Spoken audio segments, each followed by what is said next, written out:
Lord of the Mysteries. Chapter 509. Request. Timothus? They're still in the restaurant, Erdy Branch subconsciously replied. He then pointed to the area where the moldy head had been purified and anxiously asked, "What was that just now?" Maintaining Gehrman Sparrow's persona, Klein didn't answer and glanced at Danitz before walking directly past Donna's family to the tightly closed door of the Green Lemon restaurant.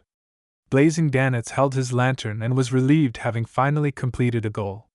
He straightened his back, looked at Erdy and the others, and scoffed. "You don't have to worry about what that was. Just know that it's a monster that will harm you."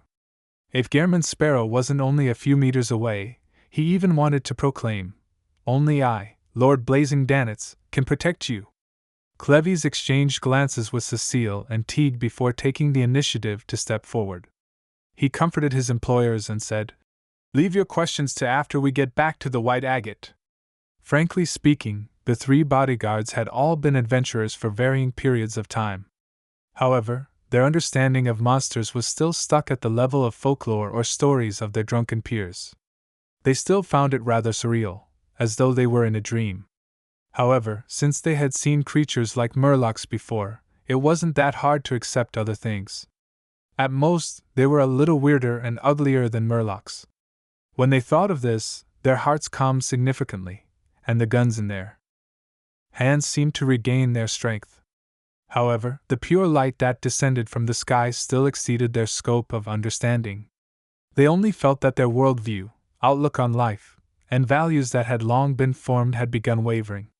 All they could do was temporarily ignore it, suppressing all their emotions to the bottom of their hearts.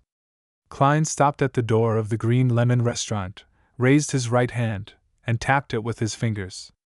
Thump! Thump! Thump!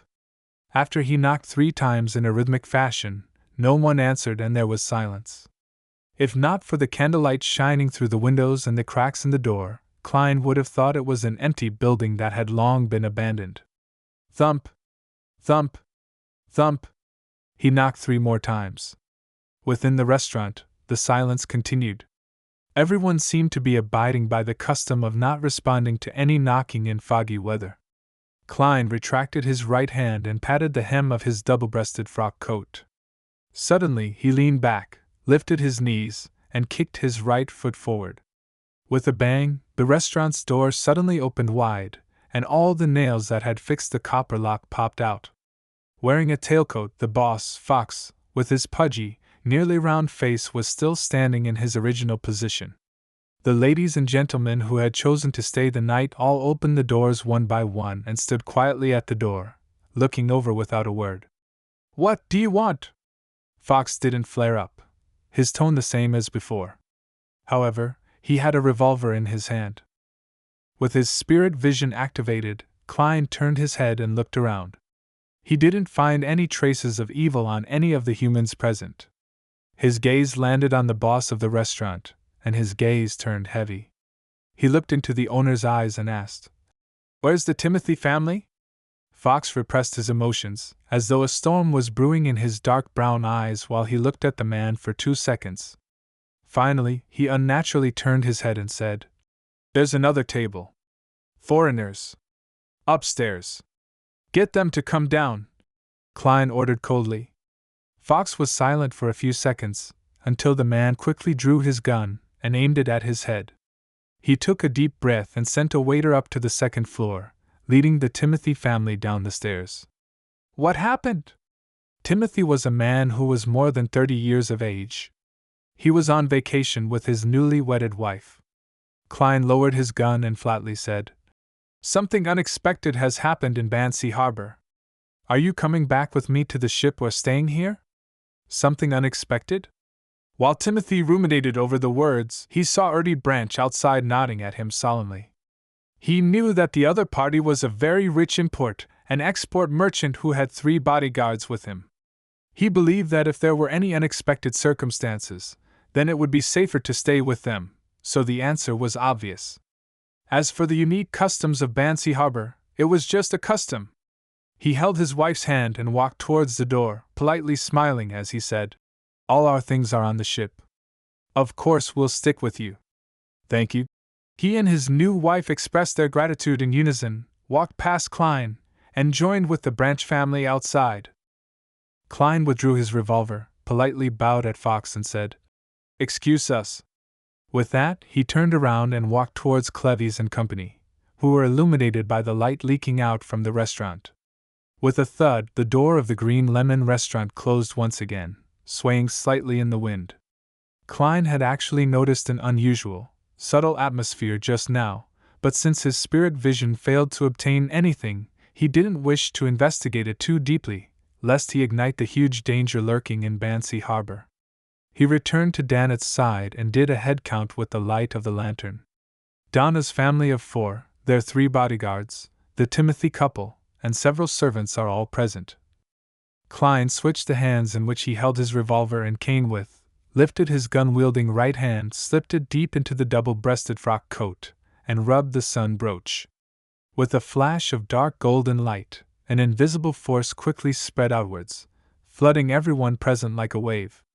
Instantly, Donna and the others felt as if they had arrived in the south, like they were bathing in warm sunlight that dispersed the cold chill within their bodies. They were no longer as nervous and worried, as if they had found their courage again. The remnant black colors obtained from the special cured meat from Demir Harbor quickly disappeared along with the extremely minute amounts of wicked feelings. Sun Halo was able to enhance the courage of one's companions within a 20-meter radius and purify any evil forces within them. With the help of the brooch and while under the control of Klein's spirituality and psyche, he could use the power of the sun to bypass any targets he didn't wish to help. "Let's head to the telegraph office first," Klein repeated himself as he held his cane in his left hand and his revolver in his right. After getting his bearings, he proceeded forward. Danitz followed his directions and walked diagonally to the side. Cleves, Cecile, and Teague very professionally took charge of security for the other 2 flanks. With a party of more than 15 people, it's easy for us to suffer losses once we're attacked. Moreover, only Blazing can truly be considered a helper. What should I do? Thinking back to the monsters he had encountered, Klein suddenly slipped the revolver back into his underarm holster and handed the cane to his right palm. He reached into his pocket with his left hand and removed the wall of spirituality around an iron cigar case. He took out Azek's copper whistle and held it in his hand, occasionally tossing it up. He believed that such an action would divert the attention of the undead monsters, which only had one head left from the others, leaving the copper, ancient whistle as the only thing in their eyes. This way, I don't have to worry about not being able to rescue them in time. That's the effect of an MT-1. Klein sighed and quickened his pace. At this moment, 3 shriveled heads covered in mold flew out from the thin fog in front of him. They charged towards Klein from different directions like arrows, completely ignoring the existence of the other delicious meat. 3. Danet's pupils contracted, a little worried that Gehrman's sparrow would end up flustered, but he also looked forward to seeing his true strength. 3. Klein calmly shook his left hand and threw Azek's whistle into the air. The heads with esophaguses hanging down from them immediately drew an arc and headed for their primary target. Klein took a step back and, without any expression, raised his hand and squeezed the sun brooch. All of a sudden, dense golden flames were produced where the copper whistle was, as a holy aura was emanated. Fire of light! The 3 skinny heads let out miserable shrieks at the same time, turning into dust. Under the golden light, Klein took 2 steps forward and reached out to catch Azek's copper whistle. That can actually work? Another mystical item?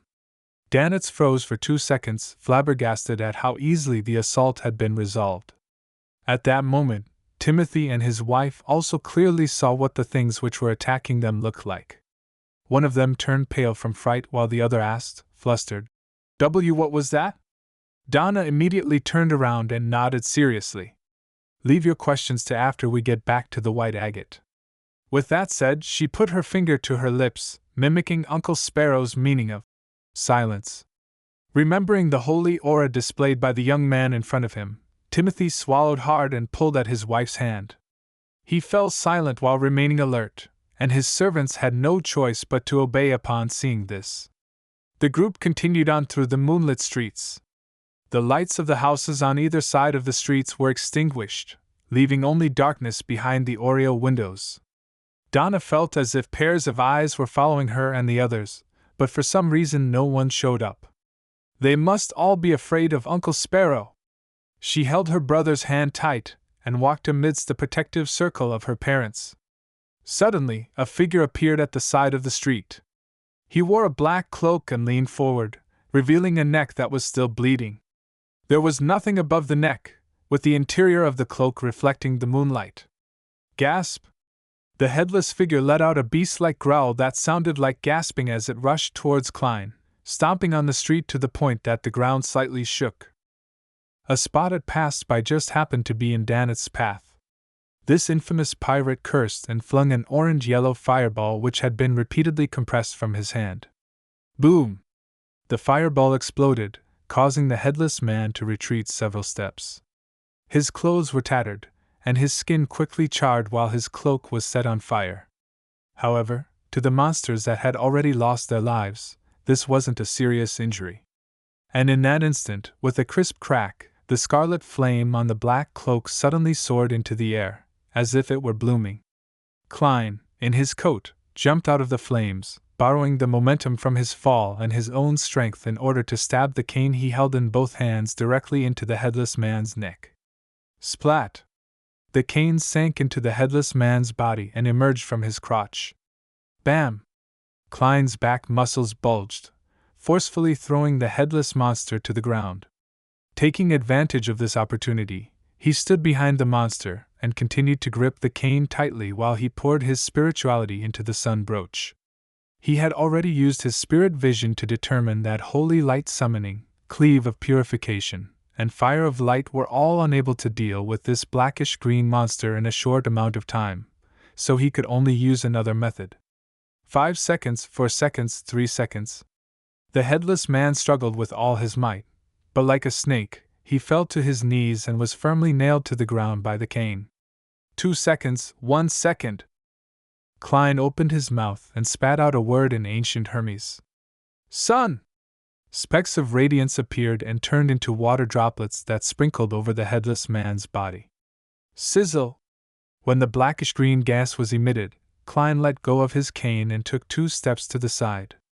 Within the sparse rain, the headless man continuously twitched before finally calming down, eventually melting into a pool of blood.